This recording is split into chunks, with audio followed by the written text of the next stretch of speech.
if maybe you'd like to have sex with me later. You know, I really...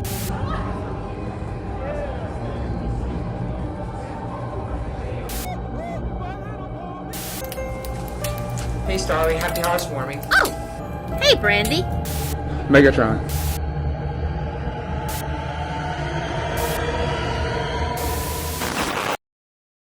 Abonnez-vous, lâchez des likes, commentez, partagez la vidéo. Ciao!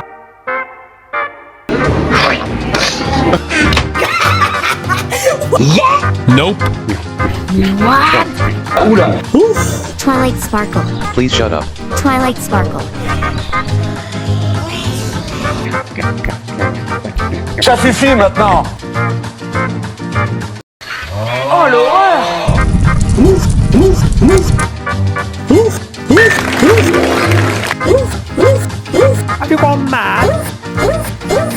Whoa, wee, whoa, whoa, way.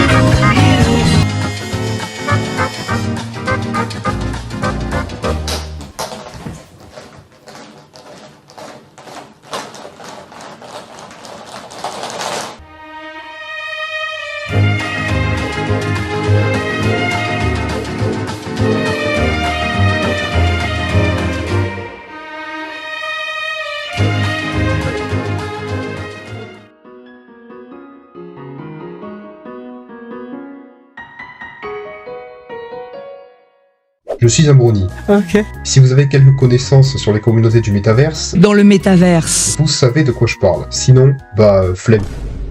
Non, bien sûr, je déconne. Si l'on se réfère à Google, un brownie est un homme fan de la série télévisée et membre de la communauté brownie. Oui, je suis un brownie. Alors à présent, si mes calculs sont exacts, je m'expose à 3 réactions de votre part. Première réaction, C'est bien. Enfin. Cool. C'est super. deuxième réaction,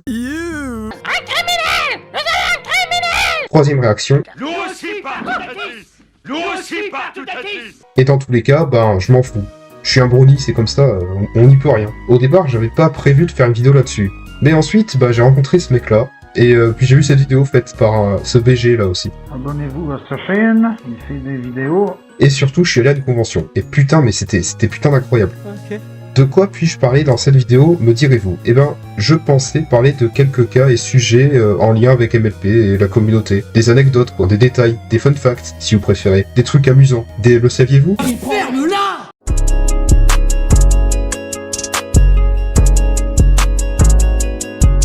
C'est assez fou de se dire qu'à l'instant même où le premier épisode a été diffusé en 2010, des milliers de types sur 4chan étaient déjà devenus fans de la série. Que dis-je? Des millions dans le monde entier. D'ailleurs, MLP est traduit dans toutes les langues. Russe, Если я поступлю в Академию Чудо-Молний, если поступишь... allemand, Les Allemands. Ich hätte mir die ganze Nacht beim Rezept geholfen. chinois, 那是因为我给了他们一个优惠的价格，所以这一次才会雇了一匹没有任何印刷工作经验的小马。 arabe, japonais, indien, vietnamien, Bạn không biết sao, lấp lánh có dư 100 vé tham dự lễ hội phi nước đại đó. Lễ hội phi nước đại sao? Mình từng bảo rằng mình thích kiểu bờm của bạn vô cùng. Bạn cần chăm sóc sân vườn không? Bon, je pense pas que ça ait cartonné au Vietnam en fait. Pour ma part, j'ai regardé tous les épisodes en français, mais maintenant je les regarde essentiellement en anglais. Non mais aussi, il y a plein de persos qui ont la même voix, c'est troublant. Désolée, je dois encore m'habituer à ces noms de poneys. Quoi déjà? C'est encore un record? Comment avez-vous fait? D'accord, dites-moi ce qui se passe. Il s'avère que tous les poneys ici adorent la famille royale. Mais quand même, la VF reste très qualitative.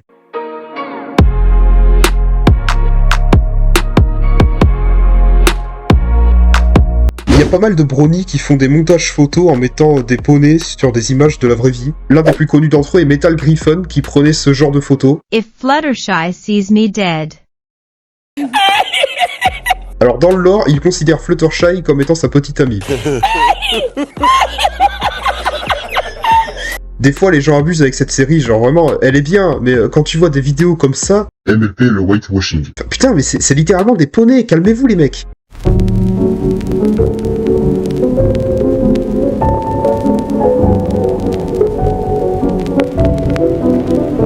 À Skip, MLP est une série qui ne peut parler qu'à des gamines de 6 ans. Dites-vous qu'on a littéralement un poney Walter White. C'est pas vrai, Jean. Et aussi une ref aux Beatles. Il y a notamment quelques passages aussi que je trouve quelque peu ambigus. Ici, on a ces deux personnages, deux poneys terrestres donc, qui ont des bébés, et aucun des deux gosses n'est un poney terrestre comme ses parents. Vous pouvez m'expliquer pourquoi l'un des deux jumeaux est un Pégase et l'autre une licorne? Rien de plus simple. Mon arrière-arrière-arrière-grand-père était une licorne. Et le second petit cousin de la grande-tante de ma femme était un Pégase. Ça paraît logique, non? Bah alors mec, on serait pas un peu un énorme cuck? Vous savez ce que c'est qu'un candole? Le candole, c'est un terme que j'ai introduit dans le vocabulaire politique pour traduire l'anglais cuck. C'est le candole typique. Et il y a cette scène aussi à la fin de la saison 4 où les scénaristes sont partis dans un délire à la DBZ.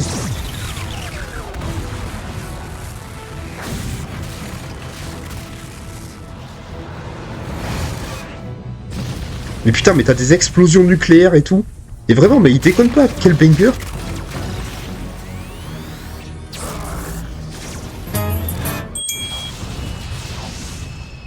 Les gens ont tendance à préférer les premières saisons aux dernières. Et même si effectivement l'ambiance a tendance à s'estomper sur la fin, je sais pas, moi j'aime bien. Mais il est indéniable que les premiers épisodes sont vraiment uniques dans leur genre.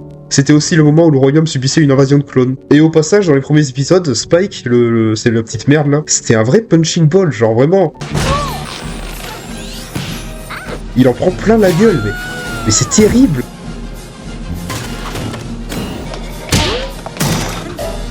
Mais laissez-le respirer. Non, d'un pétard, c'est infernal, hein. Et comment elle l'a pas vu?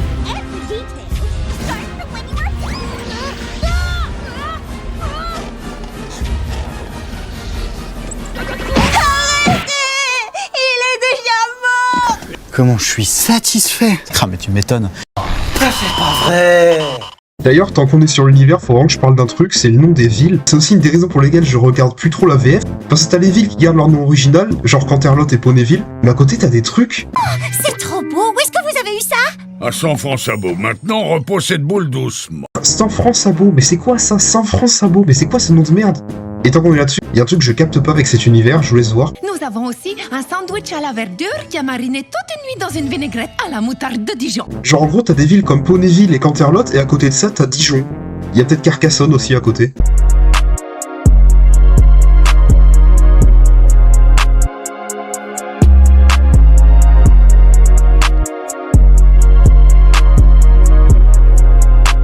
Il y a un épisode qui m'a assez marqué, c'est le premier épisode de la saison 5, où on a Starlight Glimmer, une licorne à la tête d'une secte communiste pro-égalité et tout. Et vraiment, mais il y a tout, la chanson de propagande.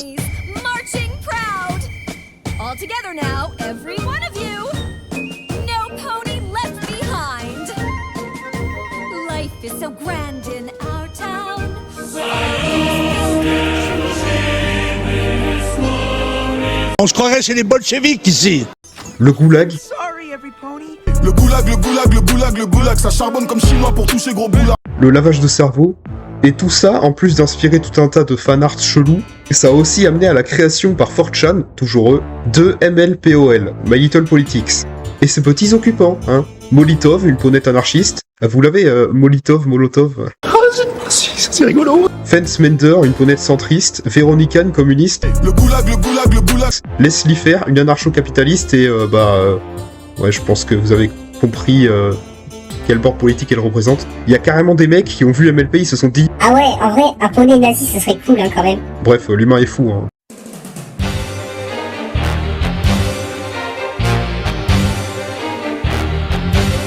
Les caméras à la télé, let's go! Salut, c'est Super Nonos. Je suis invité à participer à une vidéo qui parle de la communauté Bronies. Et justement, on va parler à quel point ils sont talentueux. On a quand même de bons animateurs, même des très bons. Nous avons PSFMR, j'espère que ça se prononce comme ça, ou encore Argodemon, que du coup utilise le logiciel SFM, logiciel fait par Valve, Storm XF3, qui fait un montage pour les intégrer à des prises de vue réelles, et aussi pour la musique, nous avons aussi de bons artistes, comme par exemple, nous avons General Mumble, qui fait de la techno, il me semble que c'est de la techno. Pareil pour Pony Plague qui fait aussi de la techno. C'est plus particulier quand même. Il y en a encore d'autres mais j'ai cité celui qui est encore actif. Enfin bref, j'en ai parlé assez rapidement. Voilà, à plus.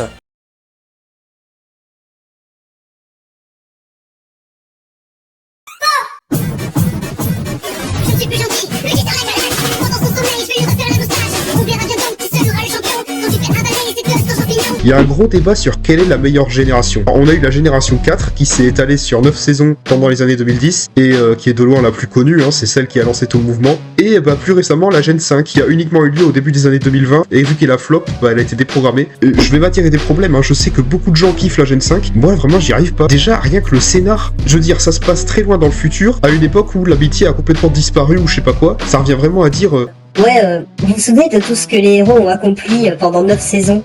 Bah ça servait à rien du tout. C'est hyper facile scénaristiquement et c'est pas un truc que j'aime. Et surtout, j'ai regardé des épisodes et je trouve ça hyper brainrot. Et je sais pas, c'est beaucoup plus puéril. Alors oui, je sais, c'est destiné à des gosses, mais c'est pas une raison pour faire des trucs débiles, tu peux faire des trucs intelligents, non? Bref, c'est de la merde. Mais bordel, j'ai le droit! Liberté d'expression, j'ai le droit. Non, allez, je déconne, c'est pas de la merde. Mais en tout cas, c'est vraiment pas ma tasse de thé, hein. Et voilà, c'est déjà fini. Bon, vous remarquerez que cette vidéo était un peu expérimentale, hein. Je tâte, je vois si ça passe, si ça passe pas. Si jamais cette vidéo vous plaît, peut-être que je ferai des suites. En tout cas, j'espère que ça vous a plu. Et on se retrouve très vite pour du très très lourd. Salut! Et comme diraient les tortues ninja, Bouyakasha! And the critters, they will love me big and small. We'll become good friends forever. Right here at the Gamma. All dreams will come true. Right here at the Gamma. oh bah qui voit l'âge, qui voit l'âge. Coucou. T'as bien dormi? Oui.